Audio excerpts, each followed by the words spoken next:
You're listening to the ESO Network, your station for all things geek. Hello, please let me see your ticket stubs for the double-edged double bill. This week, Barbara Crampton travels beyond the gates of Jacob's wife.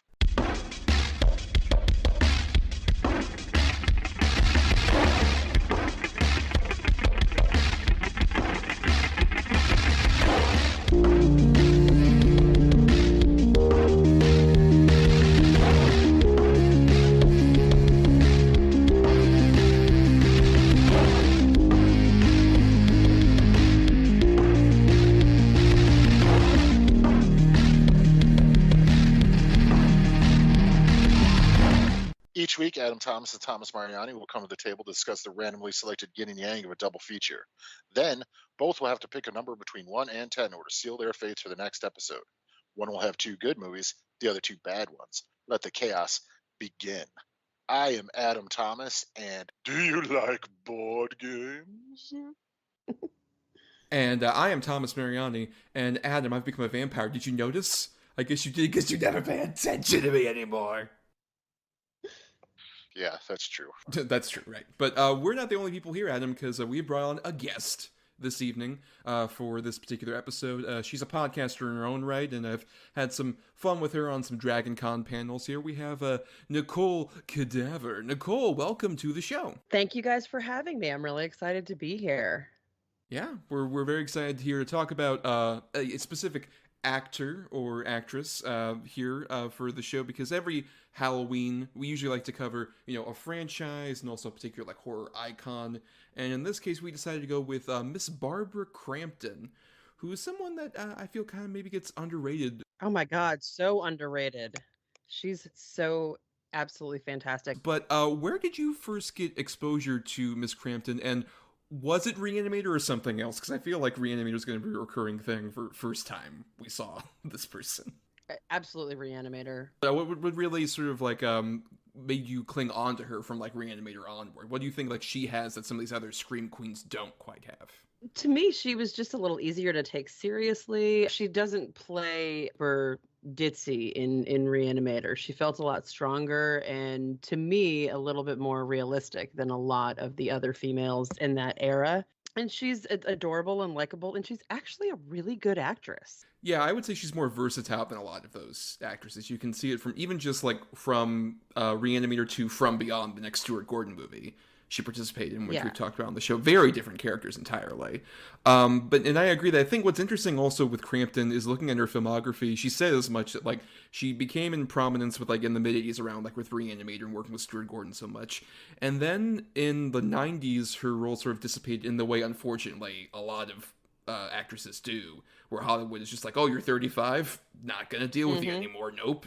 So she went on to raise her kids for a bit, and then around You're Next, she suddenly decided to do not just more acting roles, but also became a producer, and she's been working so steadily. From 2011 onward, she's been in dozens of horror movies. It's astonishing the work ethic she has. Oh yeah, I think she's got 3 in the gate ready to come out very soon as well, 2 or 3, which is wonderful. I mean, she's constantly working, and she's fantastic. I think she's gotten significantly better as the time has gone on. Yes, but Adam, what about you? Was it Re-Animator the first one as well for you? And what would you think really sticks out about Miss Crampton? I mean, it was probably Re-Animator. If it wasn't Re-Animator, it was one of the 3. It was either From Beyond or Castle Freak, but I want to say it was Re-Animator for sure. And obviously, as a prepubescent boy, I just thought she was the most beautiful woman I've ever seen. Not to distract from anything else, but as a kid, that's all I cared about. But then as I got older and sort of went back and became a real huge fan of the genre as a whole, she's like a breath of fresh air in comparison to a lot of the other Scream Queens we got around the time. She's always capable in every movie she has. She's never just the screaming in hysterics sort of loosely put wife character. She's always got her own arc to her character. She's always right in the trenches. She's typically kind of a badass. She's sort of in a class of her own. Yeah, she's never useless pretty filler. Right. She always is able to flesh out a character in a way that a lot of other actresses in that era can or didn't or couldn't or whatever. Right. I always look at it not to say I don't like her too, But you either get your Barbara Cramptons at the time or you get your Linnea Quigleys. And Barbara Crampton was always like sort of the capable one, where Linnea Quigley was strictly for nudity, basically. She's adorable, and you can she's pick her up awesome. and put her in your pocket. But yeah, she's probably not gonna flesh out a character in the way that Barbara Crampton will. She'll flesh it out in a different way. True, fairly true. But at least like Linnea Quigley and a lot of the actresses like that, they're always fun, especially like you see them at horror conventions and stuff. They're always like very lively and very personable. But like a Crampton, I agree, is far more of like an actual actress, and she always sort of seems to have a particular like aim for like whatever project it is, or especially since she has a producing credit on so many of those movies, she has a clear sense of like, okay, I love this audience, so at the same time I know like what would work for them and what wouldn't. So she definitely has more of like a mind about like how to actually sort of sell these things while at the same time really embracing that kind of a culture. And also just based on like podcasts I've listened to her in and her social media presence, she seems like a very nice person. She really does.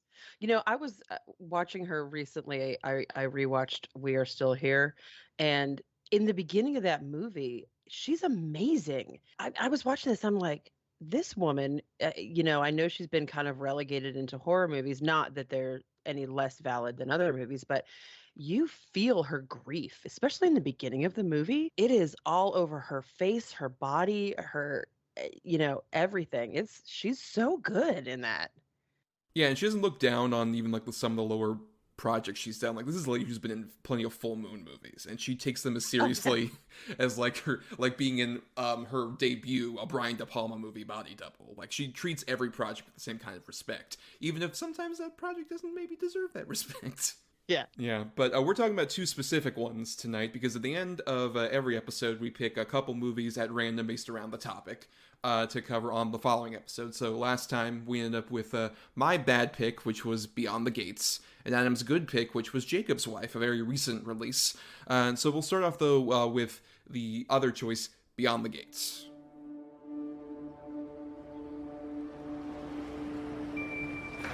Hey, what if he's okay? What do you mean? I mean, not dead. It's been 7 months. If he's out there, it's not our problem anymore.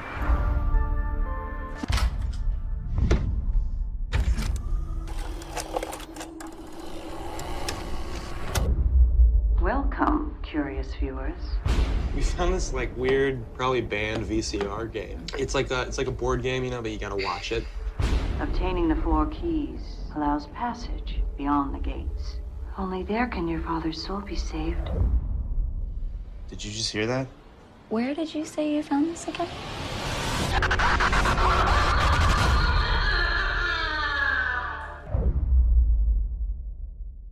So Beyond the Gates came out December 9th, 2016 from director-co-writer Jackson Stewart.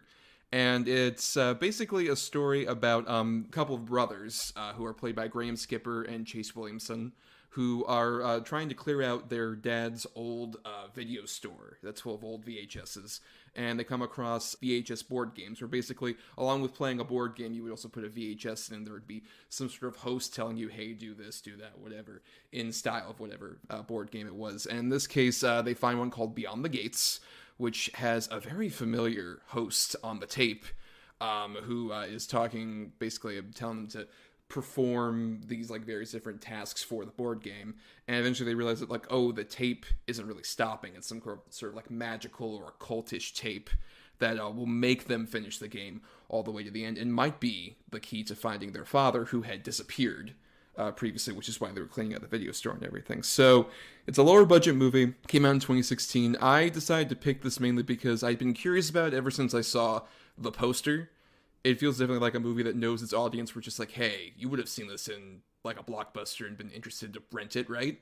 And yeah, they roped you in with that poster. And much like a lot of those movies, the poster is not selling you how kind of dull and boring the movie is. Yeah, and those guys are definitely brothers, right? Like, they are so similar in looks and everything else. Totally believable. Yes, and there's the bad brother, and you know, he wears like slouchy clothes, and then there's the good brother that buttons his collar all the way up to his neck. One's got the army jacket, and The other one's got glasses. Yeah. I see you're still dressing like you did when you were 12. Oh, got him, sick bird. Yeah. Despite how like cliche all those things are, they're the most character we get out of these guys, unfortunately, because this is a movie that's like, it's so low budget with that basic premise. It's like, okay, it's clearly gonna like not emphasize as much on like big elaborate over the top special effects, which is fine. But if you do that, you have to have, what's the word, compelling characters to get you somewhat interested. Substance. Yeah, substance of some sort. And this movie at 82 minutes still manages to drag so much ass. Like so much. It's just endlessly stretching. The brothers are extremely two-dimensional, and then you've got your supporting characters. Hank, the super duper gross like friend who is awful, and why would this guy who seems pretty nice be friends with this guy who's a total date rapist?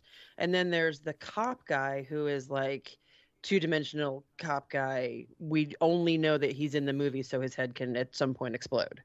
Then the creepy storekeeper guy who is very odd. Yeah, the cop looks like one of the Sklar brothers. Yeah. Yeah, if you were casting for a cop, why would you pick? I mean, I'm sure he's a very nice person. I don't want to disparage him, but like, really? Okay. And you got to figure too. You also get the girlfriend character. Remember her? Yeah, she's fine.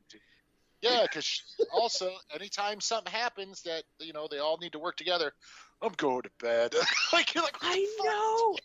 I was like, I'm sorry. Like, I can't remember exactly what happened in the scene because I'm already forgetting the movie. But there's like all this drama, and he's like, I don't want you to stay here. It's not safe for you. Blah blah. And she's like, if you're staying here, I am, and I'm going to bed. And I was like, okay, I'm sorry, what? So you're gonna stand by his side in an Ambien coma? Is that what's gonna happen? Why are you here? Look, it was prophetic that she took Ambien at the beginning because everyone kind of feels like they're on Ambien throughout this whole movie. Everyone feels like in a weird like coma state that's like not quite like a lively human being. Because like that's what's so frustrating. Is like the first 20 minutes are so much just like, oh hey, let's establish everything. Hey bro, what's up bro? I don't like you bro. I don't like you as much either bro. Oh hey, this is my girlfriend. Hi. It feels like it drags so on until we get to the premise, and then even when we get to the premise of like this board game, basically like horror Jumanji, of this board game that like can fucking bring out the gates of hell or whatever, it's like, okay, that sounds fascinating, and the movie constantly is just like, let's throw it away, let's drag our way to these set pieces of just like, we're gonna throw the game away, we're gonna go to bed, we're gonna do this. It's just like, guys, finish the game.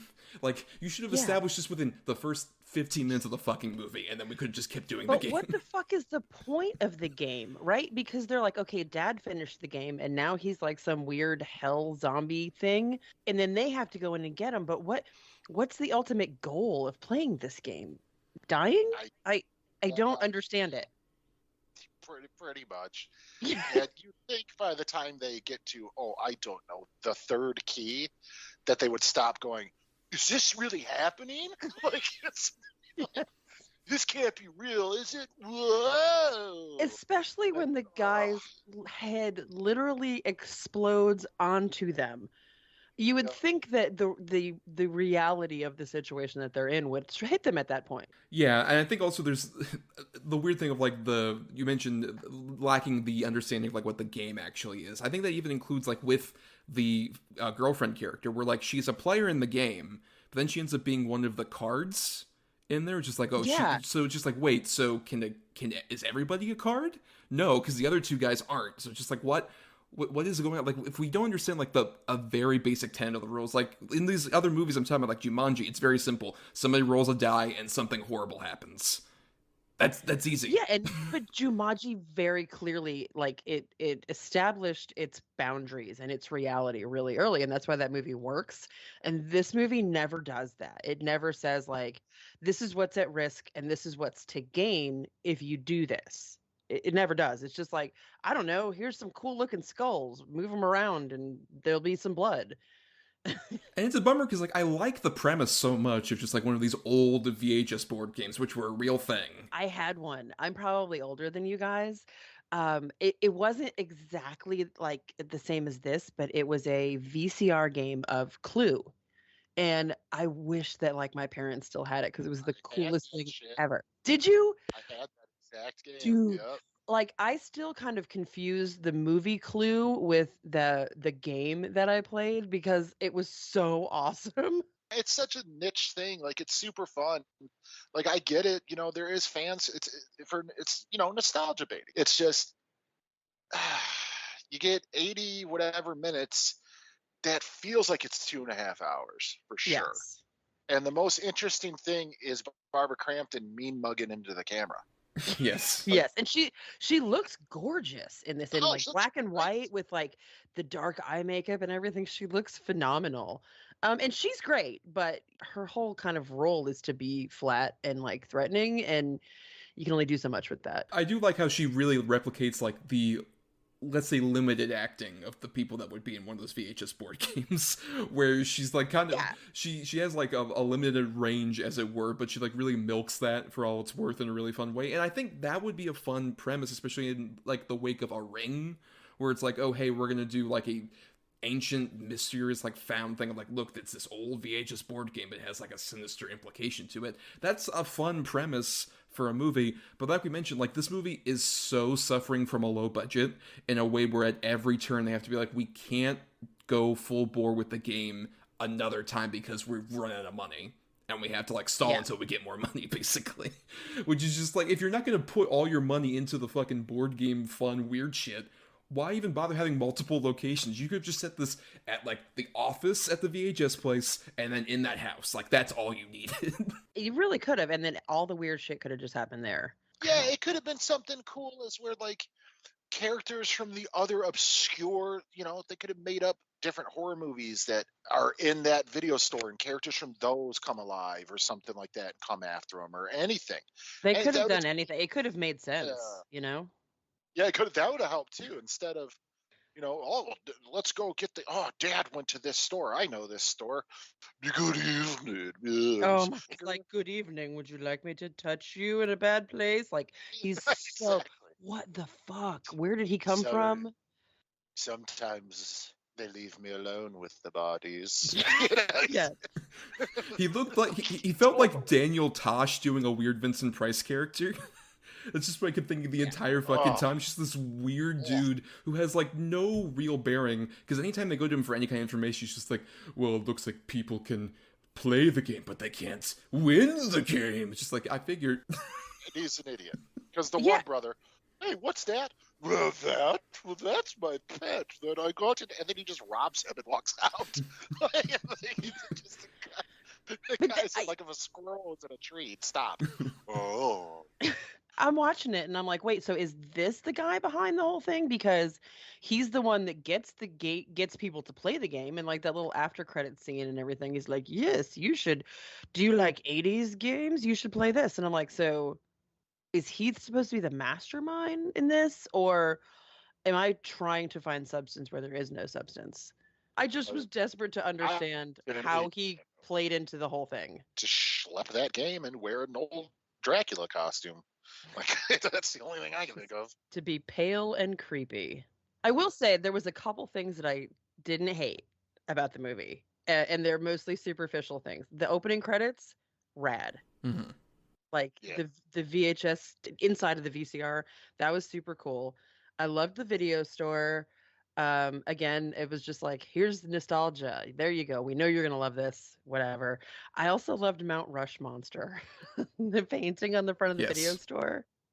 And I want to ask you guys how you felt about this. The hurt wrist thing.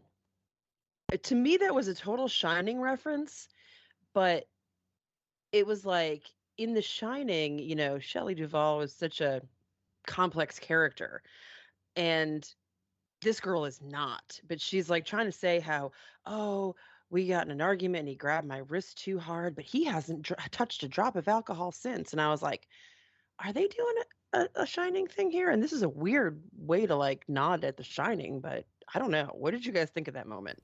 That is like part of my frustration with how limited these characters are, where like the moment she even said like, oh, I hurt my wrist, I fell, immediately establishes, okay, something is going to come up with the Graham Skipper character, who seems like the more well-to-do person, who doesn't have like any of the the weird like slacker tendencies, as you mentioned, of like the Chase Williamson character. So it's like, okay, we're gonna have like some big reveal about he's an awful piece of shit, or he's a more complex character than what he is, and then she just unveils that, and he's like walks in and says, "Oh, hi guys, I heard what you were talking about." It's like, hey man, I'm sorry that you went through all that. Yeah, I know.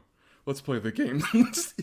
I'm sorry that you went through breaking your girlfriend's wrist. That must have been really hard for you. I know, it's so thin, even though it has like so much fascinating potential, and it's just like kind of brushed off to the side. It's so thin that I'm like, okay, this pisses me off as a woman, but I can't even entirely identify why. I'm like, we're totally giving him a pass on breaking her wrist, which is, it's not just like I shook you. I mean, like, you know, we're just like, oh, well, it's because he drank and he doesn't drink anymore. So it's okay. I love him so much. And he apologized. And he she said, hey, he was mortified by that. So it's all good, apparently. Yeah. But the whole thing was like, poor him. Like, oh, he was mortified. I'm like, well, you also had a broken wrist. So like, maybe you were mortified too. Yeah, your boyfriend or fiance or whatever drank too much and broke your wrist. Yeah. That's a big fucking deal. Who gives a shit how upset he is about it? He was mortified. It was really hard for him. That must have been a really hard thing for you to go through, breaking your girlfriend's wrist, you fucker. But even this thing that we're talking about is a more complex relationship than whatever the fuck is here. Because like everyone here is just, it's so monotone.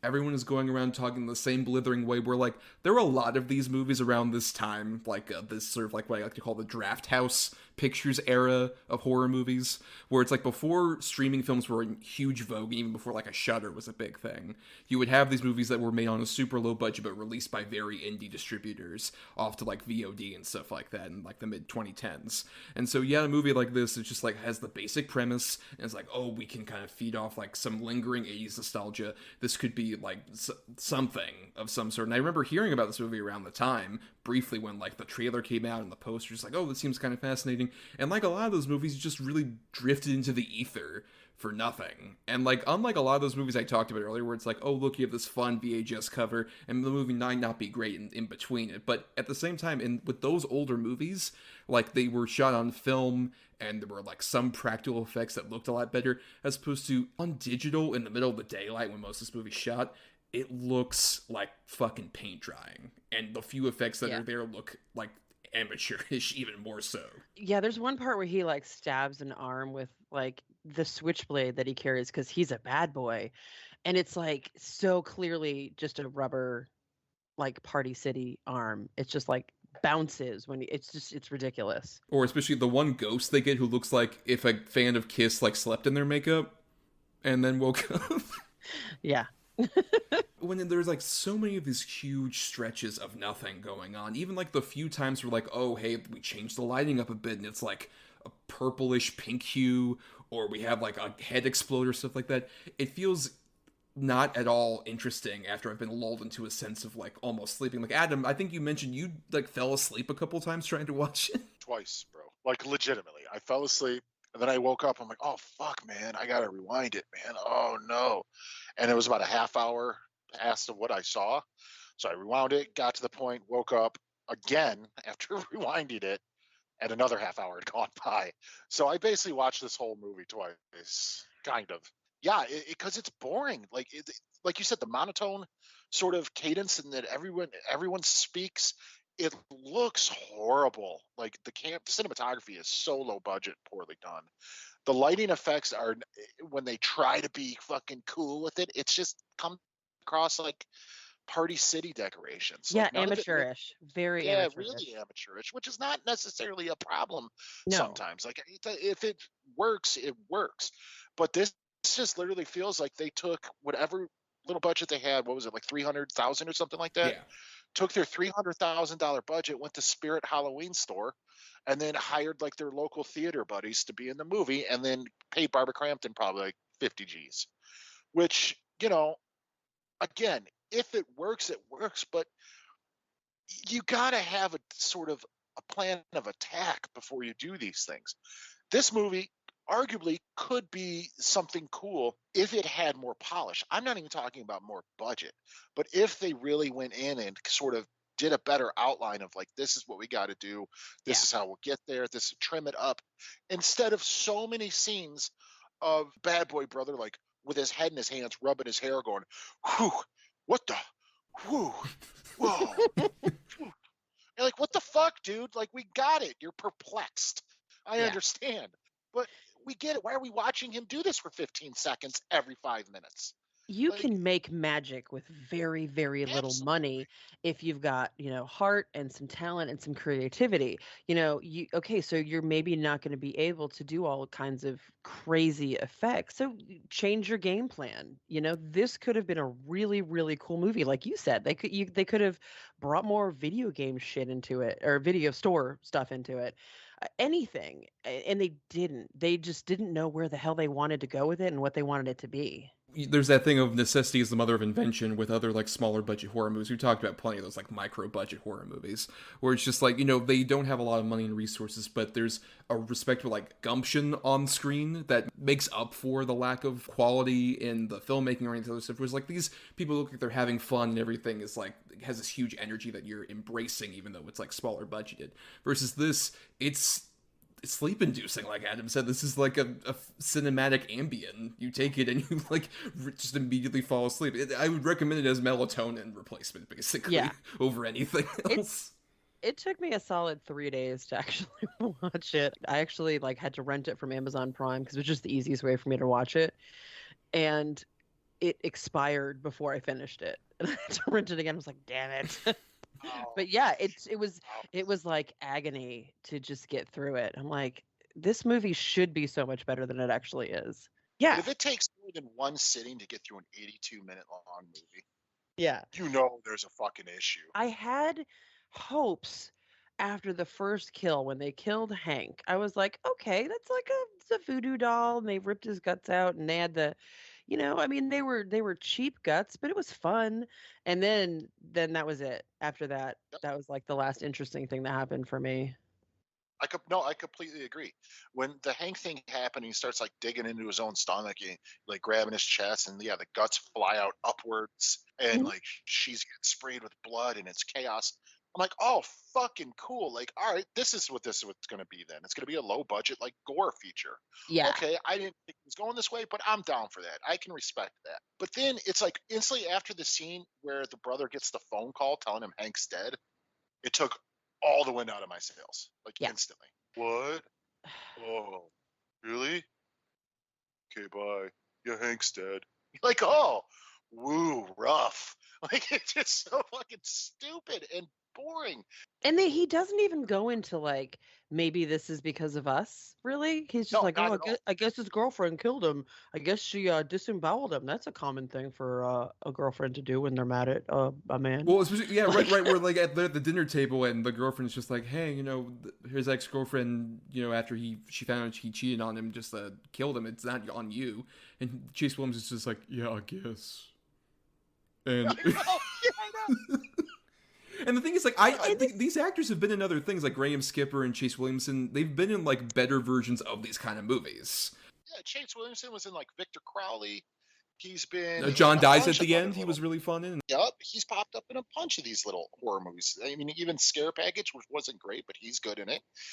He's been in a ton, and it's just... Maybe direction and script, maybe. It's 100%.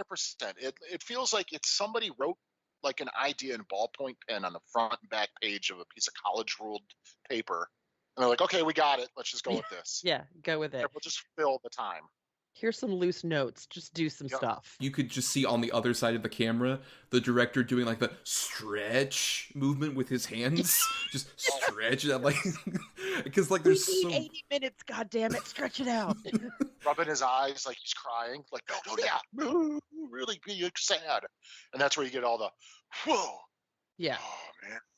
Oh man, my best friend just got his fucking guts ripped out. I sure am a little bit bummed. Because of that fucking girl. Yeah. Not the voodoo doll that I disemboweled in the back. Nothing to do with me. And the voodoo doll sprays blood all over him, so you think he would maybe make a connection? But not to mention that the fucking, like, the player card looks exactly like the guy, too. Yeah. Not to mention that they were like, flip that card and go, Hank? What the fuck? Like, that would have been my first thing. If I flip a card in some random board game and it's Thomas Mariani's face, I would be like, the fuck is going on? Well, you know what? We've talked way more than I expected about Beyond the Gates, but we have an actual good movie to talk about. So, Nicole, your final thoughts on Beyond the Gates? Oh God, I think I've said all the things. It was. I thought it was going to be a lot more fun than it was. It was more of a drag. It's not the worst thing that you've ever seen. There's like 2 good gore moments. But yeah, the acting is not great. It's pretty boring, honestly. Watch it if you want to, or don't. You're not going to lose anything if you don't. Adam, any lingering thoughts? I really wanted something sort of kitschy and corny. That's what I thought it was going to be, and it's not. It's just a failed attempt, like I said, at nostalgia baiting people. Like, doesn't this remind you of the 80s and video stores and VCRs and blah, blah, blah? Oh, here's some thin, failed references to much better movies. Oh, yeah, don't break your girlfriend's wrist because it's going to fuck you up. It's going to be really hard for you to handle really emotionally. Hard, bro. You might have to stop drinking.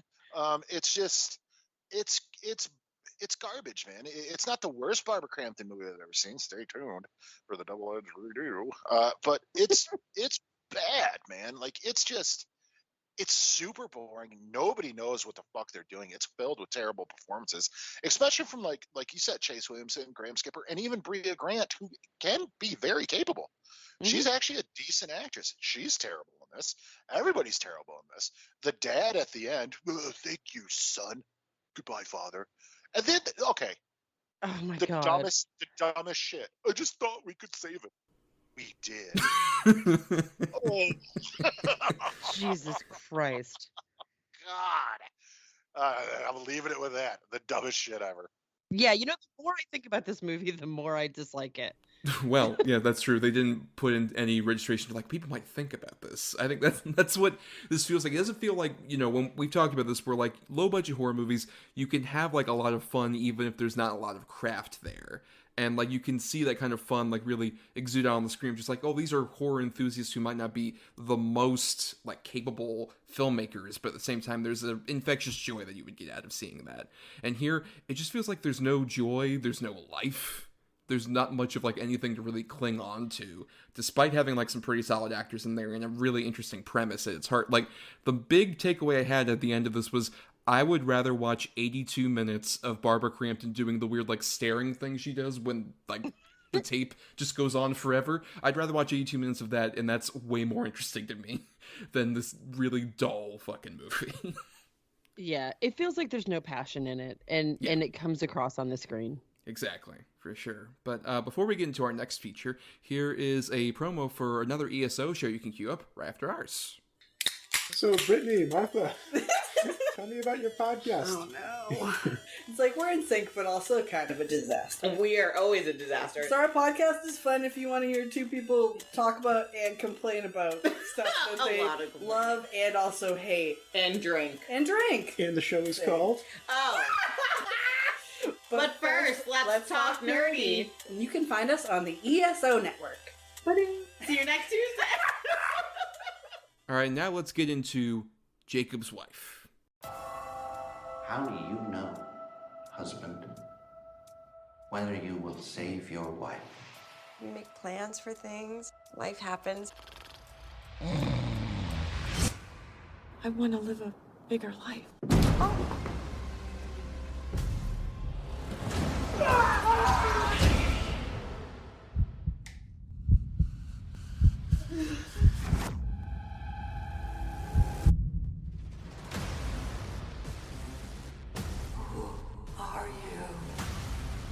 That's odd. You've got new teeth coming in.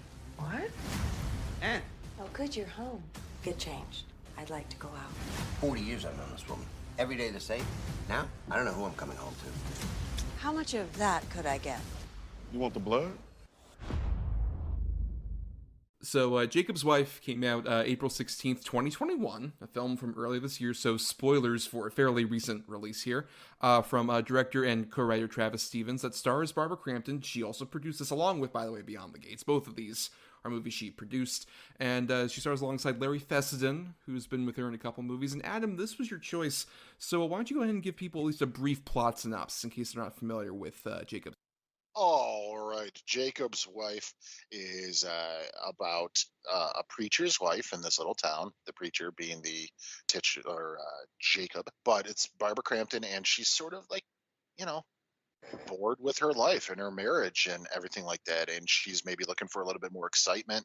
This guy she sort of used to see or have a crush on comes back into town to make like a real estate deal. And there's, maybe going to be an affair that's going to start, and they end up in this really crazy place and they're attacked by something. And slowly she starts to show signs of maybe vampirism, and it kind of goes into that and her trying to cover up what she's been doing. And also when Jacob finds out, and how that relationship sort of what's going to happen there, and so on and so forth. And I picked it because I saw it, because I heard a lot about it, and I didn't know what it was going to be going in. I expected kind of just a normal vampire movie, especially from a lot of the promo images and stuff. It looked pretty cool, pretty gory, and it is all those things, but it's also a very dark comedy. And I was not expecting that, and it did make me laugh a couple of times, for sure. Well, and Nicole, what did you think of Jacob's wife? I was pleasantly surprised because, I've seen so many vampire movies. Didn't expect to like it nearly as much as I did. It is completely because of Barbara Crampton and Larry Fessenden. They are so good. Their chemistry is amazing. And I love how he's playing very, against his type. He's usually kind of like the crazy guy, and he's very subdued, very much playing the straight man in this. It's not that Jacob is a bad guy or a bad husband. It's just they have fallen into this routine.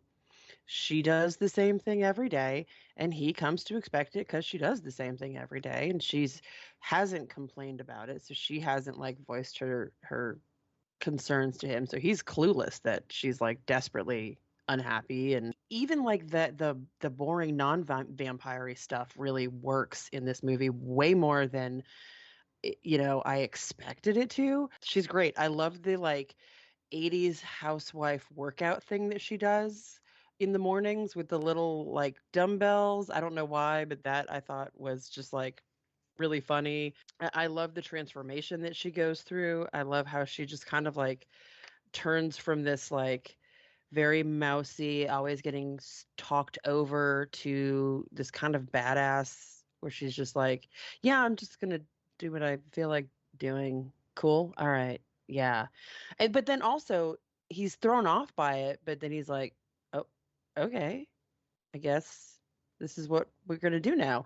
And then, he finds out that she's a freaking vampire because he walks into the kitchen shortly after she has ripped a guy's entire head off and just sprayed his blood all over her face and is licking it off the floor. And he kind of gets on board really quick. It wasn't perfect. There were some things that were hokey. There was a couple things that were a little bit silly, but I overall absolutely loved it. It's because of their performances. When they're not on screen, it's not as great. But man, I really loved it. I watched it twice. Yeah, I hadn't seen this before, though at the same time I've been curious about it, especially because this was a big passion project for Crampton. She was a really big producer and really wanted to get it made because she was so gung-ho about this kind of story. And I get why, because the most refreshing thing to me about this movie is that it's it's a horror movie about middle-aged people. We don't get that a lot, and it's fascinating, especially earlier on, like you mentioned, a lot of the setup stuff that in other horror movies would be perfunctory. It's a lot more engaging because you totally believe in Anne's plight. It's just not someone who's been, like you mentioned, she's completely horribly done dirty by her husband, but as much as they've fallen into a familiar routine, and it's just been so much of we do this every day and everything's the same, and it's not they don't love each other, but there's not as much passion in their relationship, and she really feels that, and you can see why she would be tempted to go with her former fling, Tom Lowe, where even though he's just like, oh, I'm a guy that works like construction or whatever, she finds him a lot more like fascinating and passionate. And like that scene, especially where she and Robert Wessler is the actor, like go back and forth about like, oh yeah, how have you been? And it's just like, oh, Jacob was there when my mom died. I was gonna leave, but he was there, and I didn't want to really let him down or anything like that. You can really see like this feels like a natural, sad, actual life that like somebody could lead, because like they lose that kind of passion. And the thing that brings vitality to her whole relationship and everything in her life is becoming a fucking blood-sucking vampire. There's a moment when they're kind of like reconnecting after she is a blood-sucking vampire, where he looks at her and says, I'm sorry that I talk over you sometimes. And she says something along the lines of like, I'm sorry I never spoke up about that being a problem, And it's like they've both kind of just allowed themselves to fall into these unsatisfying roles, which happens. It's a real thing that happens in marriages. It's why a lot of marriages fail. It just felt real. That's the thing, is I think it is a dark comedy. My biggest problem with the movie would probably be the fact that like it dulls out the comedy a bit better during the first half. And then I think once Larry Feston finds out about it, it becomes a bit more zany in a way that I thought was a bit odd. Like, you talked about this, how like he's so immediately in on it. It feels like, okay, I don't mind this turn, but it feels odd for this particular movie, where everything feels so much more like straightforward and a lot more like these are natural reactions, for him to just be like, I'm a preacher who completely is on board with the fact that you're a blood-sucking vampire. I'm good with it. Like, it just felt a bit weird to me. There could have been a little bit more development of like him coming to terms with it, but it doesn't have to be perfect. I really like the fact too that it wasn't like he cheated on her or hit her or anything like that. Just they were both kind of bored. Yeah, like it just got stale and boring. And the thing is, yeah, he does snap kind of into quick, like, I guess this is what we're doing now. But in a way, it made sense to me, to where now it's like, all right, all we really do have is each other. I have you, you have me. Let's fix this and do what we can to make things right now. And it's almost like an allegory to save their marriage. Yeah, it really is. Like they have fallen into this kind of negative routine, but once they're reminded of the fact that they love and depend on each other, they're like, well, all right, this is the way our lives are now, so we're going to do this together. And it's kind of weirdly romantic. Yeah, I think that's better exemplified like near the climax of the movie, where they go back to that warehouse and he's just like, whoa, wait, are we gonna like kill people in here? I don't feel like I can do that. Just like, look, I thought we were on the same page here. I thought like you've never really had the need to fight for me, so you don't know how to do it. I guess that's the problem. Like that scene, I think actually does a better job of like really getting you on board with like, okay, this is why Feston and Crampton have like this initial argument that gets them to eventually become vampire slayers. I think that's like the more interesting thing of just like, oh hey, we have to like kind of have a conflict about this, but then ultimately get to the same page of like, you know what, if we're gonna keep this marriage together, we have to kill this Nosferatu looking motherfucker. Yes. And oh my god, the vampire, the master, whatever, is totally Barlow from Salem's Lot. Right. From the made for TV movie. Yes, looks a lot like that. Shadow. It's Bonnie Aarons of the Nun fame playing that character. Yes, stunningly. I expected sort of the Nosferatu-looking character, but they really did a really good job with the makeup on that. I mean, it's still clearly Bonnie Aarons. If you know it's her, it's her. But if you didn't, it's almost like this genderless just entity. It's just solely works on, primalistic, animalistic bloodlust and power. And I just thought that was a really cool way to do it. It wasn't like this super attractive vampire like seducing her to come to the dark side, for lack of a better term. It was just this horrible rat-faced creature, and I just thought that was kind of cool, because you almost expect the sort of sexy vampire. That's kind of what's been ingrained into modern culture, and I've always been sort of fan of the more animalistic, crazy looking creature. Yeah, me too. I love like ugly, scary looking vampire. Yeah, but what I like at the same time is that even though it looks like a monster, at the same time the master is able to like manipulate in a way that feels like it's actually trying to relate to Barbara Crampton, which is like, these humans have no respect for you. Like, you look at what your life's been before this point. Like, wouldn't you be more comfortable being like a blood-sucking vampire with me instead of having a domestic life, unfulfilling marriage, and being around all these like dumb humans who don't really care about you? I loved how they like really built on that relationship, particularly when even the master dies.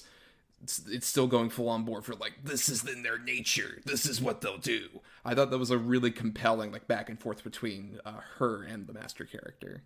Yeah, that was really neat. And there's also like a few other fun people, like CM Punk appears as one of the deputies.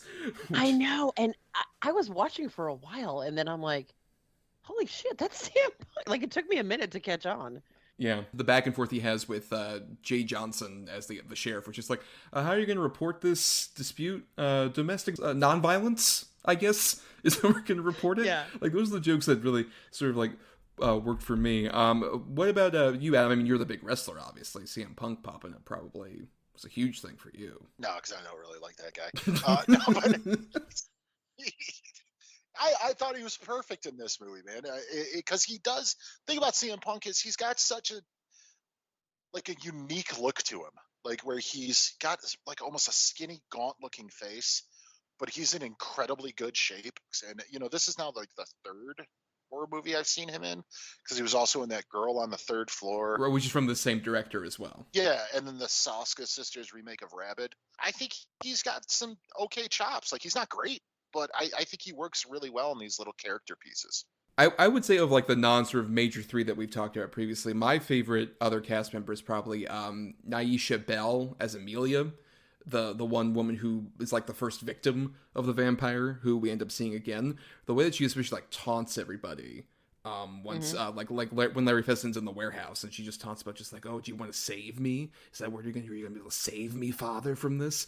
And she also like is responsible for like, I think one of the gorier deaths in the movie, with like where she just splits that one guy's neck open and it looks like his head is just like hanging on a thread, as like gore is just coming out by the gallons. I will say though, how fucking long did it take for her to walk home from church?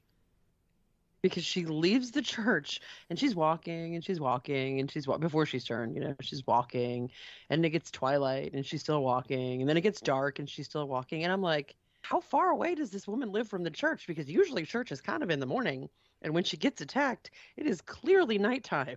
Lady, take a bus if it's that far away. I'm like, call a freaking Uber or something. God. Yeah, the geography of the town isn't necessarily well established. It's a little loose. Right. Barbara Crampton's going around like the supermarket. I love that whole sequence.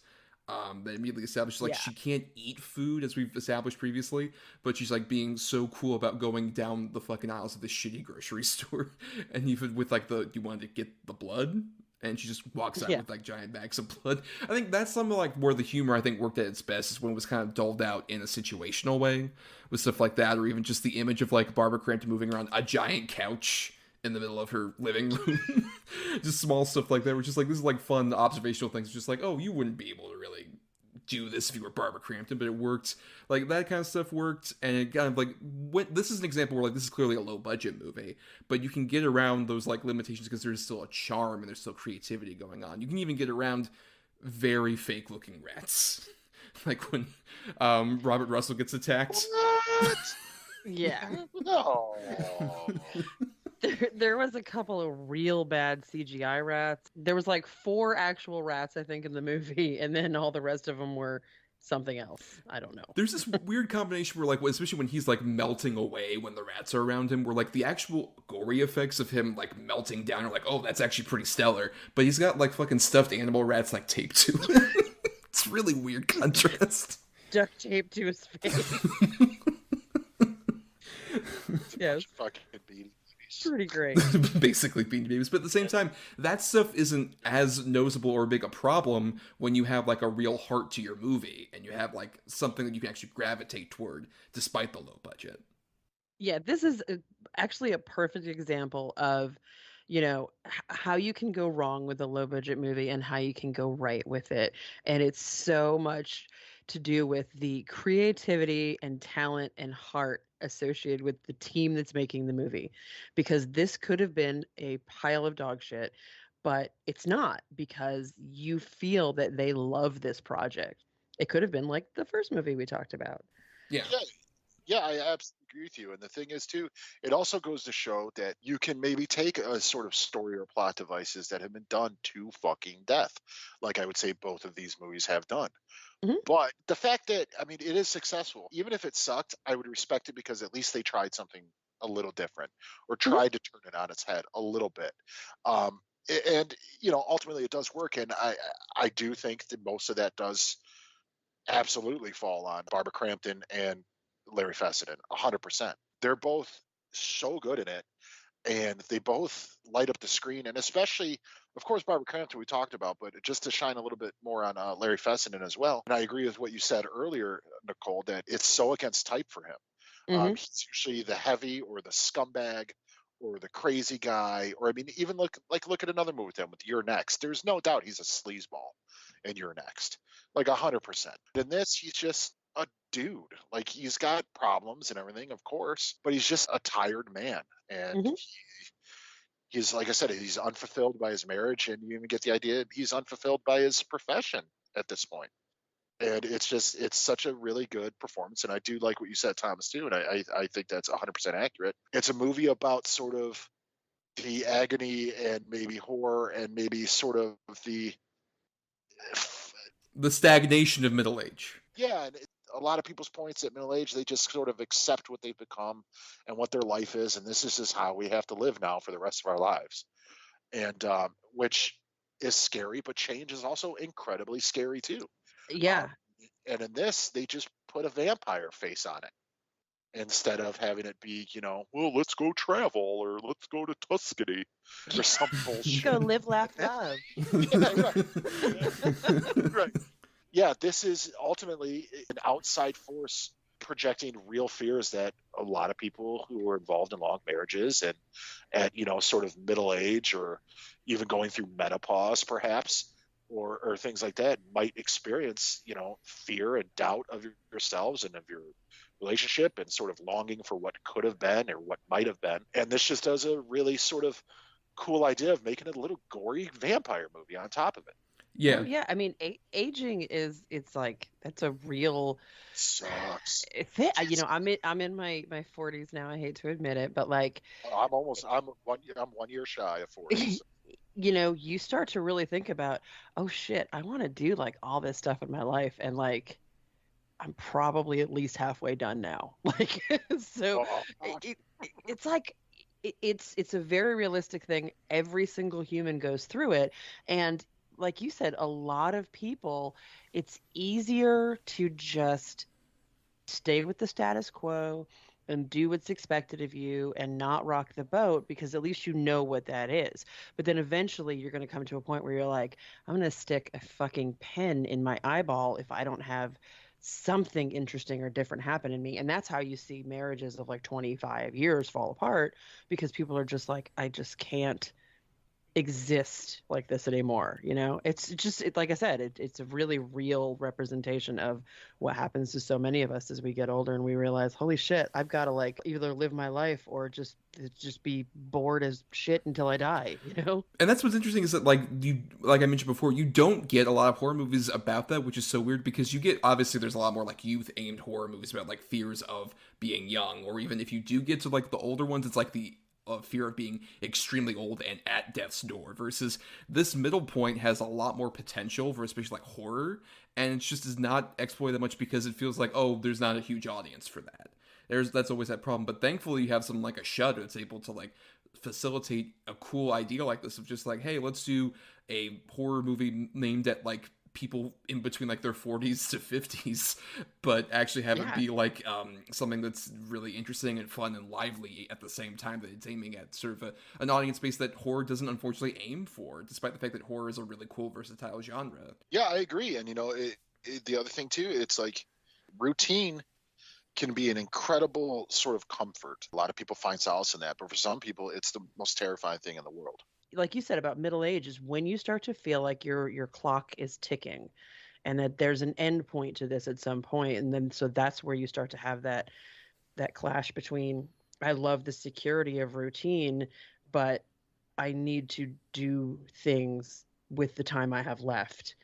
So yes, it is. I don't know why there's not more horror movies about this. It's just this most terrifying age ever. Maybe it's because I'm in it. I don't know.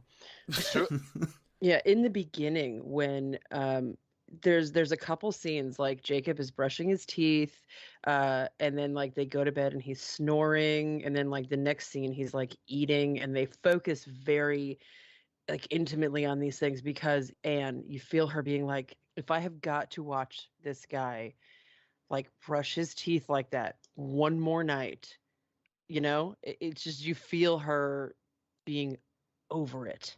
It's like realizing your partner has a nose whistle and it's just the only thing you can focus on. That's what she's doing. I think that's why I really dug this movie as much as I did. It takes sort of the things we all know can happen to people. It's sort of in the middle-aged part of their lives and in marriages and relationships of any kind. And it just flips it on its head. The middle-age crisis happens, where instead of the guy going to get a fucking Corvette or whatever, it's she gets bitten by a fucking vampire. Yeah. And then it's like, now this is going to be our new routine, and this is how we do it. How do we fix this? How do we stay committed to each other with this new issue? Right, but I like how that also evolves where, like, she initially, like, when she realizes this is happening, she's terrified, especially the scene where, like, she does her workout routine thing and then looks in the mirror and says, "What are you? And what do you want?" Like, that's a oncoming horror of, like, oh my god, something has changed within me. And then she's like, oh my god, this change has happened. I could get used to this. This is different and fun. And then it eventually evolves into like, but how am I going to make this work with my relationship if it can at all? I like the evolution of that. Yes, and it also makes her super horny, which was really interesting. That's true. It just feels it's that vitality where she's like, I haven't felt this in years. I like even how like the movie ends on this note that like in worst hands could feel like it's a sitcom setup. Where it's just like, she's a vampire, he's a priest, Wednesdays on CBS. But like, it feels like it's a fun note to leave on. It's just like, well, this is very different, but we'll make it work. Maybe? Yeah, we'll make it work. You don't know, which I think is really interesting, because it gives you enough sort of mixed doubt about like, well, we got through this situation, but we have to keep living after this point. So it's like, who would be living, who might be undead by the next time we see Jacob and Jacob's wife? Who knows? So we'll go ahead and go into final thoughts. And Nicole, final thoughts on Jacob's wife. Like I said, I just really, I enjoyed every aspect of it. I enjoyed the characters, and the way they played against each other was really what made this movie. But I also enjoyed, the story. I enjoyed the gore, like the part where she barfs on the carpet. It just comes out of nowhere. Like she's like having this great like, I'm a strong woman moment, and she's like drinking her like red wine blood and this, and then she's just like bleh, bleh, and like spews projectile vomits blood on the carpet. I really enjoyed this movie, and I would definitely recommend this to any listeners. Again, there are parts of it where you're going to be like, okay, that's a little cheesy, but very few of those. Mostly it is an absolute win. Adam, your final thoughts? I think it's a super solid fucking movie, man. It's a really fun black comedy about vampirism and what that would entail and how to deal with it and all that stuff. There's a lot of funny moments, a lot of great performances, but if you maybe want to, like I said, look into it a little bit deeper, there's a lot of weight to the story too. I really enjoyed the movie a lot. I would say as someone who's not quite at that middle-aged point, I still found it very interesting because it's just a different perspective you don't get from horror movies, because it's so much about, like I said, either like very youth obsessed, or if we're gonna go older, it's at the very end of life, versus this middle age has a lot more potential horror to it that usually is just sidelined to be like, oh, the parents are going through this, or some old person is going through this, basically appealing to generational age that like a lot of horror movies don't appeal to, which is a bummer, because there's a lot of like really fun, palpable, like character driven stuff here that I really liked. I think, like I said, some of the humor stuff feels a bit mixed bag to me, especially as it like gets a bit more comedically driven in the second half, but at the same time there's still a lot of fun. Like probably my favorite gag of the whole movie is the bit where CM Punk and Jay Johnson like pull over Larry Fessenden and they find his little case with all the vampire stuff, and one of them is just like a paperback version of Dracula. And the kid, just of course that's what you need to get rid of a vampire, is a paperback of the Bram Stoker novel. Makes enough sense. Throw it at him. Everyone knows you bring the hardback for that, though. That's a rookie mistake. You got to bring like the hardcover version for that to work. But yeah, I thought it was a really solid movie, especially if you're looking for a different perspective on horror movies that isn't like as youth obsessed as it usually is. This is a solid turn. It's on Shudder. everyone's favorite streaming service to have around this season. So definitely watch it over there for sure. But before we get to our next segment, here is a message from the ESO crew that we fully endorse. Welcome to Dr. Geek's Laboratory. Dr. Geek here with another reminder that the ESO Network is pro-science and pro-vaccine. We urge you to be a superhero and protect yourself, your family, and your fellow geeks around the world. Don't be fooled by the forces of evil and their anti-science misinformation campaign. Consult the latest CDC guidelines, your doctor, and get the COVID vaccine today. All right, so now we're doing our weekly segment we do after our movies called The Double Redo, where basically every week Adam and I program the best and worst possible double feature based around the topic to complement the episode. So we recommend and don't recommend 2 movies that are related to, in this case, Barbara Crampton. And I'll go ahead and start off with my choices here. For my 2 good, in terms of film starring Barbara Crampton, I have first a more recent choice, which is We Are Still Here, which is another movie that came out around the same time as like Beyond the Gates, where it's basically about a family after the death of their college-age son. They move to a different town into this house that seems to have some sort of haunted visage to it, and admittingly that's a very familiar premise. I think the movie definitely is dealing with very familiar terms of like a haunted house movie, but I think it's Ted Geoghegan is the director. He does a pretty solid job of taking that basic premise and doing some really fun stuff with it. I think he has a lot of fun with particularly like the ghosts that come up here. I think are a very unique version of the ghosts. And Crampton is very good, especially at playing like this grieving mother who you fully believe. She has so much like real regret and heart in her performance that makes it work far better than it could have in the wrong hands. And then the other movie I have is technically a short, but there's a bit of a complicated history to this. It's called The Evil Clergyman. And basically what this was originally a segment that was a part of an anthology for Full Moon Features. I believe it's called Pulse Pounders, where it was going to involve, this is one of the segments, along with 2 other segments that were a sequel to both Trancers and Dungeon Master. This was supposed to come out in like 87. It was filmed in 87, but that 35mm negative got lost for several years until around 2011. Charles Band found a VHS copy of the original negative, so they released that. And I'm only going by the segment, The Evil Clergyman, which is based on an H.P. Lovecraft story and features Barbara Crampton along with a few familiar faces from her Re-Animator days, like Jeffrey Combs and David Gale as a weird rat creature, which is very interesting. That dude was very game to do whatever after being in Re-Animator, doing just like a really weird performance in this little segment. And also David Warner shows up. It's a really interesting sort of small depiction of like basically this woman who goes up to this castle and stays in this room where her lover used to stay until he committed suicide. And it becomes this weird kind of ghost story that I could see if it was longer, it would probably be a lot more boring and dull. But at about 30 minutes, which it's on Tubi TV currently, it really works as like a solid little contained short story of sorts that I'd recommend to people. It's a quick 30-minute watch that has a lot of weird full moon aspects to it, but also really solid performances from Combs and Crampton, for sure. And then my 2 bad are, one is kind of a so bad it's good fun choice that we've talked about on the show, and it is Chopping Mall. We talked about this on our Dick Miller episode, and basically it's a slasher film, but in the vein of it's a bunch of people staying at a mall when killer security robots come and destroy them. We've talked about it previously. It's a really fun little weird movie that it doesn't make a lot of sense, but it has so much charm to it, and it's really just such a fun ride. And Crampton has a pretty solid role amongst a bunch of weird ass people at that fucking mall. I can't emphasize enough how it's such a weird grouping of fucking, like, it's supposed to be like, yeah, we're like young adults, but they all have such strange personalities that wouldn't fit any human being whatsoever.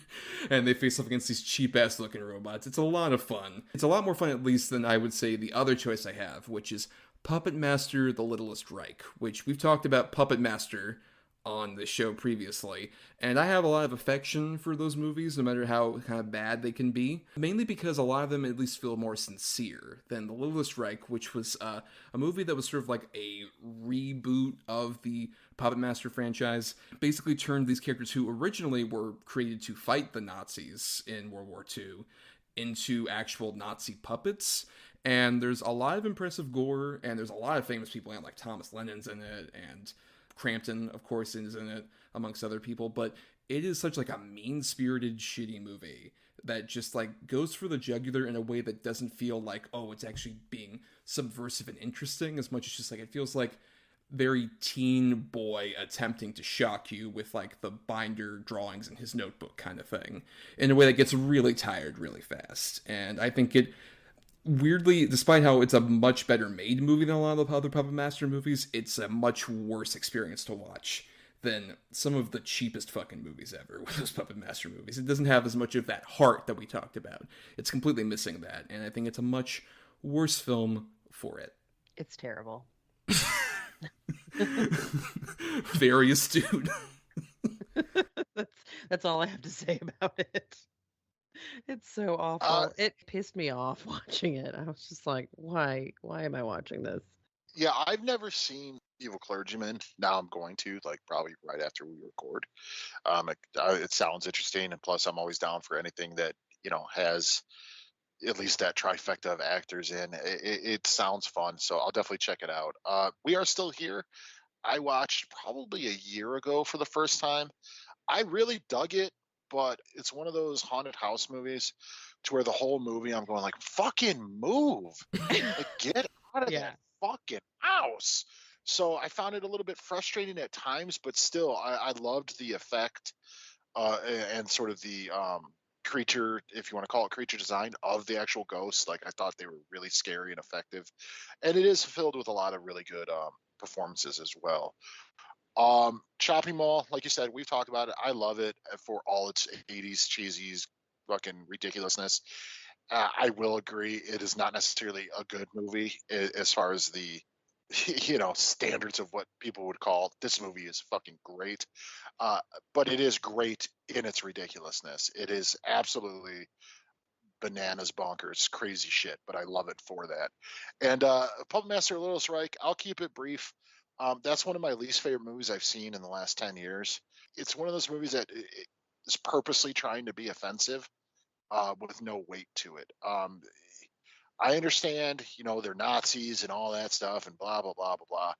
But the sort of anti-Semitic angle it decides to take is just deplorable and disgusting to me. It's just... I love Puppet Master as well. I'm a big Full Moon guy. I always have been.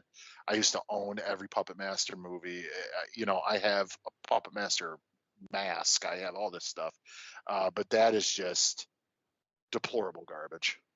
Yeah, like my husband is a huge Puppet Master fan. We have Dolls of the Puppets, right? Huge fan. And I am as well. But we sat down and watched it together, and he kind of said the same thing. Like, this is not the spirit of the Puppet Master movies at all. Yeah, I think that you described it really well, of just calling it like an adolescent boy's like, look how much of a badass I am. Look how shocking and crazy I am. It's definitely freaking awful. Especially so weird for like having been written by S. Craig Zoller, the guy who wrote like Bone Tomahawk, one of the more like fascinating, maturer examples of like horrific, gory like horror. And then this just feels like, oh, he's just tossing this off in a way, because it just feels like he doesn't respect anything at all about Puppet Master, which they're not great movies, but like have some respect for it if you're going to write it. There's a lore that exists, you know, and I get that they were trying to kind of do a bit of like a soft reboot or something, but it's completely disrespectful to any of the ones that came before it. We Are Still Here. I love the fact that it starts off as like a creepy haunted house movie. And then about halfway through, it just goes like bonkers, bananas, gore fest. And, you know, like there's one moment where a guy's chest just explodes at like, almost like they open up two flaps and like his chest is just like, bah. I mean, it's great. And again, the performances were fantastic. Chopping Mall, I have a soft spot in my heart for Chopping Mall. Yes, I know it's a bad movie. I'm fully aware, but it's really fun. I love the fact that it is marketed as a slasher, and it is not a slasher at all. Such false advertising with the title. It's such. Yes. The posters, everything. You are fully on board for a completely different movie than the one that you get.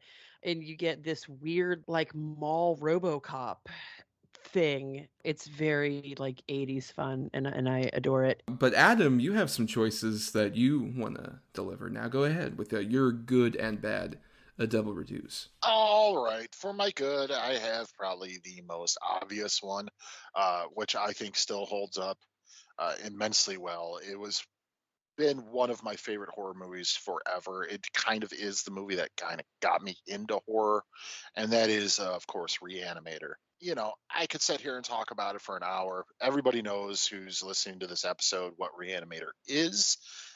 It's a classic for a reason. Probably never better. Jeffrey Combs, David Gale, Barbara Crampton, on and on. It's gory, it's sexy, it's funny. There are things that might not hold up by today's standards, but for the time it came out, I think it's pretty flawless in execution. And then my other one, another newer film, responsible basically for her resurgence.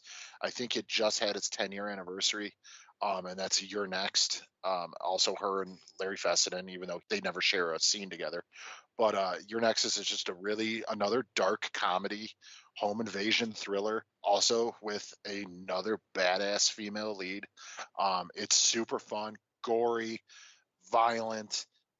It takes twists and turns that some of them you might expect, some of them you don't. It's just super, super fun. And it's a breeze to get through, and I highly recommend it for anybody who's into horror movies or even, dark comedies to maybe give it a try. And for my bad, I have, the thing is, it's another full moon movie. I don't know how I feel about the franchise as a whole. I like some of the ideas of it. It's so silly. And I'd argue the second one might be the worst one, and that's Trancers 2.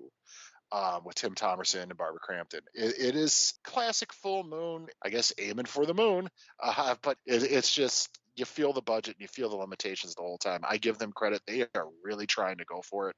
It just kind of falls flat all over the place. And then the other one is my choice for the worst movie featuring Barbara Crampton, and potentially one of the worst movies I've ever seen in my life. And it's sad to say because the cast is so fucking stacked and awesome, and I love basically everyone in it. It is just a unwatchable mess of a movie, and that is 2017's Death House, or also known as The Expendables of horror. It is just garbage. Nobody in it is really given a chance to shine. It's a lot of just like, hey, look who that is. Hey, look who that is. Hey, look who that is. And nobody has any really weight to their character. It looks stupid. The sort of rules that are set in place in the movie are ridiculous. The effect work is terrible. The camera work is terrible. The acting from anybody who's not sort of an icon is the worst, especially the leads you have to follow. They're so unlikable and just unwatchably bad. It's a travesty of a film, and I fucking hate it. Like, literally, movies usually don't anger me to the point where I'm like, I want to punch my television. This one did that for me. I hated it so much. Like, I feel like I wasted my time watching it. And I usually don't get that out of movies. Like, I've watched a lot of bad movies and I'm like, okay, whatever. Even the ones that are perplexingly bad, like some of the ones we've had to do for this show, I'm still like, that was bad, but I'm glad I saw it, because how the fuck is this even a thing? This is like, that was so bad. I wish I never even knew it existed. It's just one of the worst things I've ever seen in my life. Not a fan. Wow. I mean, yeah, that was my alternative choice, and Adam was very glad that we didn't get that. I'd heard about it because I remember I used to do a horror podcast, and that was in the news for a while, just like, oh, it's the Expendables of horror. We're getting together, like, everybody to be in this one movie, and it was sort of, like, hyped up like that, and I'd heard it was atrocious, so I never bothered with it, and I'm glad I did not bother with it. I've also never seen Trancers 2. I've seen the first Trancers, which I think is fun. for the obvious like Terminator ripoff that it is. But I have not delved into the various sequels to that one. And then, I mean, I've obviously seen your two good ones. I remember the thing is with your next, it's been 10 years since it first premiered at a film festival, which I remember, like, it was one of those movies where it premiered at, like, some Fantastic Fest or something, and it was so hyped for, like, 2 years because it couldn't get a theatrical release. I kept hearing from people who had seen it at festivals, like, oh my god, this is a great horror movie, this is so good, you guys gotta see it, it's so good. And then when it finally came out in theaters, I think by, like, 2013, I was so fascinated, so I finally ended up seeing it. And what I love about that movie, too, is none of the trailers advertise the fact that it's incredibly hilarious. Like, every trailer was so much more about, like, oh, this is the scariest home invasion movie ever. And that movie pulls such a great turn that I love with the Sharni Vincent character. It's such a phenomenal way of, like, oh my god, this, like, setup is going to be so upsetting, and it's going to be so violent and fucked up. And then she just turns that where it's like, it is, but it's going to be against the guys who try and do the home invasion. It's so stellar. I love that twist on it. It works so well. And Re-Animator, obviously, classic. I rewatched it the other night, and it still is so phenomenal. What I love about Crampton's character in particular in that movie is, like, on paper, she seems like she would be, like, the airhead of the relationship, but I love that very clearly she's the smart one, and Bruce Abbott is her dumb boy toy. But in, like, a really fun way where it's like they do actually care about each other, but she's clearly the much smarter person in the relationship, considering she's immediately on Herbert West's bullshit, and he's just like, I mean, I don't know, maybe the cat did die earlier. We don't know. She just immediately sees through that bullshit. It's a pretty fun, even with, I agree, like, some of the stuff where it's like, oh, she's, like, when she gets kidnapped, might have, like, some ickier connotations if it wasn't for the fact that she just felt like a more developed character before that point. Yeah, you know, you guys kind of really said it all about these. You know, Re-Animator is just, it's one of my favorite movies of all time, and I love her in it. Like I said before, you know, she feels like so much more than a scream queen. Your next, like you guys said, it's great. I've never seen Trancers 2, so I can't really talk about that. I watched the trailer for Death House, and wow, I'm not going to watch that movie. I'm just not. I have seen some fabulously bad and loved fabulously bad movies. Like, my hobby is wonderfully awful crap movies, and it looks like something it would take me a while to get over. I think it's like you said, I would want to throw a shoe through my TV. Well, before we get out of this segment, let's go ahead and just repeat our choices that we had for the double redo here. My two good choices were We Are Still Here and The Evil Clergyman, and my two bad choices were Chopping Mall and Puppet Master: The Littlest Reich. And for my good, I had Re-Animator and You're Next. And for my bad, I had Trancers 2 and Death House. Yes, and submit your double reduce if you have any for Miss Crampton. But we also want to thank some people before we start getting out of the show and doing our picking for next week. We want to thank Chris Oliver for the intro and outro music used in our show. Listen to more of his music at chrisoliver.bandcamp.com. Thanks to Christian Thorlally for the artwork for our show. Follow him at Night of Water. That's Night with a K, _of_water, for more of his great stuff. We also want to thank our Patreon supporters, patreon.com/DEDBpod, where for just $1 a month, you get all sorts of extra goodies that we put into your Halloween trick-or-treat bags, including bonus podcasts like around the time this will be coming out. There should be an On the Edge of Relevance for the latest in the Michael Myers saga, Halloween Kills. We'll be talking all about that in spoilery detail on that Patreon episode. And not too long after that, we'll be doing what we like to do, the monthly bonus episode for October. Is going to be our top 10 horror movie deaths. So Adam and I will both have top 10 lists. We'll be very curious to see how those pan out when we record that. There are polls that you can pick movies that we cover for the show or topics we do. And this week there will be a poll in which you all get to choose which cast member from House of Gucci, the upcoming film, we just do an entire episode about. It'll be either Adam Driver or Al Pacino. Two that we've definitely wanted to do episodes on, and you all get to decide which one gets to have that opportunity first. Give me some Pacino, baby. Putting it down for Pacino. Put in your weight on the Pacino option, for sure. But we also want to thank our lovely guest, Nicole. Nicole, thank you so much for being on. It was a pleasure having you on. Why don't you plug yourself now? Where can people find you on the internet? You can find me on Instagram at Battle Cougar, which is mostly a lot of pictures of my cat. But trust me, she's worth it. You can find my podcast, Caught Dead Watching. It is where we talk about some of the best and worst of the very worst movies out there. We've been on hiatus for a little while because 2020 kicked our asses. And I guess 2021 too, because we're almost done with that. But we are, my partner and I, Nathan, are gearing up to get back going again soon. So we'll have some new episodes out. And thank you so much for having me, because this was a lot of fun. I love any opportunity that I have to talk movies. You can also find me. Oh God, I almost forgot. I am part of the Needless Things commentary team on Needless Things podcast. So you can find me there as well, where I talk about movies that sometimes aren't horror, which is weird. They make me talk about other stuff. Yes, with a friend of the show, Dave West, who's been on previously. You all have a lot of fun over there. Yes. We do. And you can find us on Twitter and Facebook at DEDBpod. We also recommend you submit feedback to us, doubleedgedoublebill@gmail.com, all spelled out. And if you can't support us on the Patreon for the $1 a month, that's cool. You can also help us out with a one-time purchase over on the ESOT Public Store. There'll be a link in the description where you can buy a t-shirt or a mug or all sorts of different things with our lovely logo on it. And that helps out because we get a bit of a kickback from that. So it would be really helpful if they did what, Adam? Buy our merch.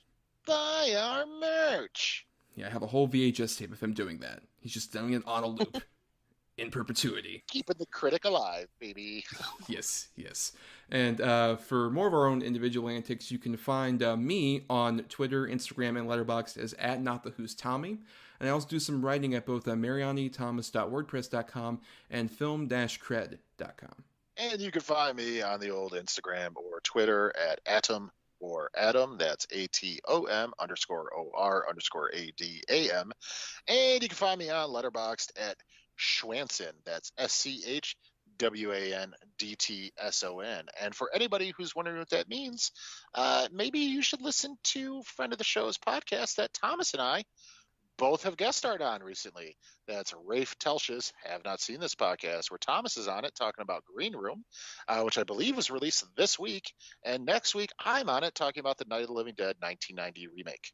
Yes. As of this recording, the Green Room one has been released, and shortly after this comes out, the Night of the Living Dead one will come out. I'm very curious to hear that. Yeah, just Rafe's an old ass man, dude. He had a lot of like crazy opinions and stuff. I just told him, take some calcium, go to bed. And for more of our antics, please subscribe to us on Apple Podcasts, Spotify, Stitcher, and other podcasting platforms. If you're listening on ESO, why not listen to all the other great shows on there? And you can also dig into our archives for a bunch of episodes we did even before we joined ESO on our Podbean main feed. And nothing else if you can't buy the merch or you can't support us on the Patreon. The completely free way to help us out is to rate, review, or simply share the show around, because that gets us more visibility. Hey, man, I notice a lot of people are starting to share it a little bit more, which is nice because I got tired of fucking yelling at people, but I'm going to do it anyways. Look, man, if you're listening to this right now, just share the fucking show. Just one time. Because there might be some fucking Yahoo friend of yours who doesn't know what the hell we do here. And we like the Yahoos. We want the Yahoos to be listening too. We want everyone to listen, be it a Yahoo or a scuttlebutt or a fuck freak or whatever you might identify as. Just share the show. It's super easy. Yes, the Yahoos, the Googles, the Bings, even the Bings. We want you to listen, please. Yeah, share. Dude, ask Jeeves. You know what I'm saying? He isn't doing anything. We need to listen to something. He's not doing shit. Right. Yes. Now, Adam, before we get out of here, we have to do our picking for next week. As we do at the end of every episode, Adam and I each have 2 movies. One has 2 good movies. One of us is 2 bad. We switch up on the quality for that. And we pick randomly a number between 1 and 10 to assign to both of those choices each of us have. And when we have either each other or a guest like Nicole, they pick a number between 1 and 10. Whatever that gets us closest to ends up being our good and our bad feature for next week's episode. And keep in mind, we do have this thing called the Godfather rule in effect, where from now until May of next year, Adam and I each have a single veto in our pocket to choose the potential alternative choice of either good or bad. So if Adam hears, say, my good choice, and he feels like, you know what, I don't want to actually cover that, he'll say, actually, Thomas, I'll take the cannoli, which means we don't cover that choice, and we have to go with whatever other choice I had on the other side of the coin.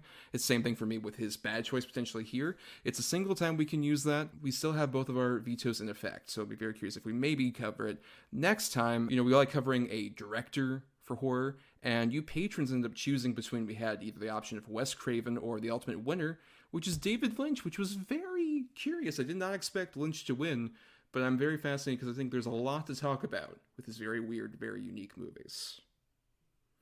Just say the fucking least. Yeah. I definitely thought Craven might take it, but I'm not surprised, dude. Our polling usually goes to the less obvious one, it seems. That's true. Yes, and you have the two bad choices for Lynch. I have the two good ones. Oh. So, Nicole, please, for my two good choices, pick a number between 1 and 10. 3. Okay. At number 4, I have a movie that recently celebrated its 20th anniversary, and I think in a filmography full of masterpieces, it might be my favorite of his. I have 2001's Mulholland Drive. Yeah, I remember really liking this movie. I haven't seen it in, probably a good 10 years at least. But I'm excited to revisit that one. So I will not be taking the cannoli.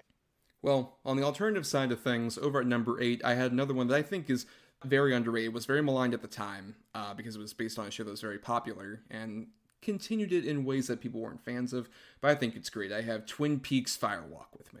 I love that movie. Yeah. That's good. That's a good one. Yes. Now, for his two bad choices, Nicole, please pick a number between 1 and 10. 9. All right, at number 10, I have a movie that is an adaptation of potentially my all-time favorite story, saga, whatever you want to call it in literary form. The 22nd can't come fast enough. For the new version, I have David Lynch's Dune. Oh, of course. I mean, look, I can't take the cannoli just on, SEO alone.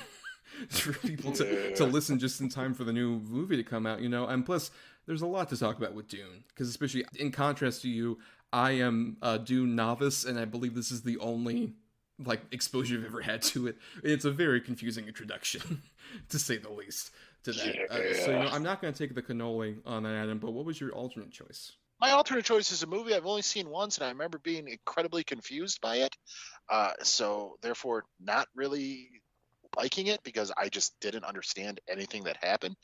But it did have a badass soundtrack that I played the fucking CD to death. I have Lost Highway. Oh.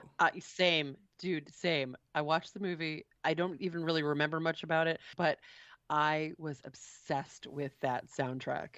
Oh, I'm like, because I remember going, who the fuck is Rammstein? This is badass. Yes. True. Yeah, Lost Highway is one of those where I like that movie, but it's definitely in the lower echelon of Lynch. But I would like to revisit. All of his movies are worth revisiting to some degree, even a Dune, which he famously loathes entirely. So we'll be talking all about Dune and Mulholland Drive next time. But until then, everybody, watch your VHSs for any kind of cursed tapes.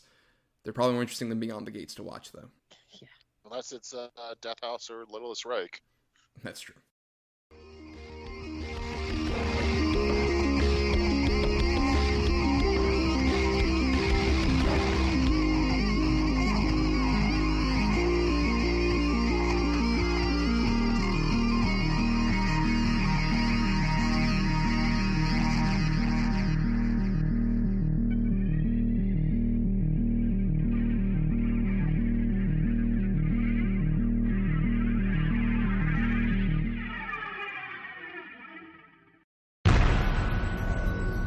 This has been a broadcast of the ESO Network. Be part of the crew and help support our shows by donating to our ESO Patreon or by shopping at the TeePublic store, which can all be found at www.esonetwork.com. The ESO Network, your station for all things geek.